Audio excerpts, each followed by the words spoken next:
Good morning po mga ka-apple. So, after nung mga pag-harvest natin ng mga figs dito sa orchard nung mga nakaraang buwan, so papakita ko sa inyo ulit na meron na naman pong mga bunga yung ating figs. So, talagang all year round meron tayong mga harvest ng mga figs dito sa Pilipinas. Yung mga tanim pong figs ngayon, ayan. So, iba't ibang variety. So, yung iba is semi dormant na po siya. Ayan. And yung meron talagang palaging bunga is itong ating purple patlikan na variety. Ayan. So, sobrang dami pa rin pong bunga niya. Ayan. So, bawat sanga merong mga bunga. Ayan. Ito po siya.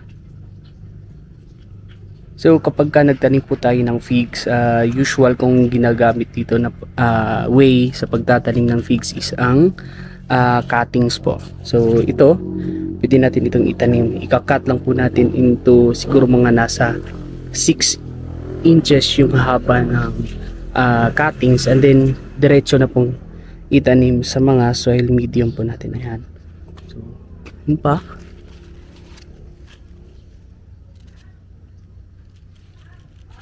So talagang hindi nauubusan ng bunga itong variety na ito.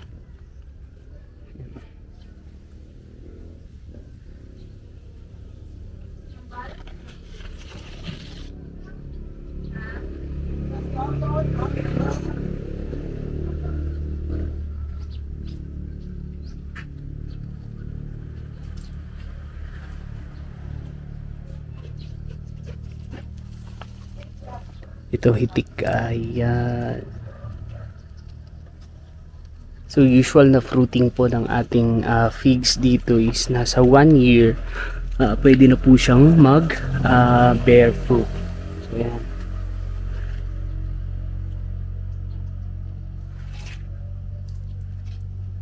So maliit lang po itong fig na po na ito. Ayan, kung makikita nyo, medyo may kaliitan po yung kanyang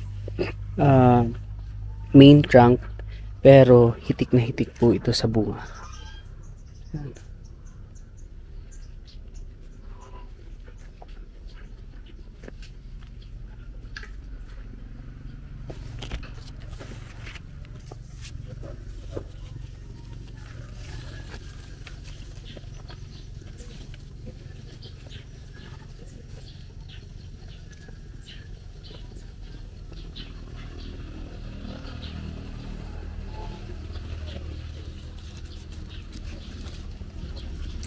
So isa rin po sa mga product po ng figs is itong dahon niya is pwede po natin gawing tea. Ibibilad po natin ito sa araw or i-air dry, and then pwede na po nating pakuluan at iinumin yung kanyang sabaw. So talagang lasang-lasang parang tea rin po. Ayan. Meron pa tayong mga ibang puno. Ayan.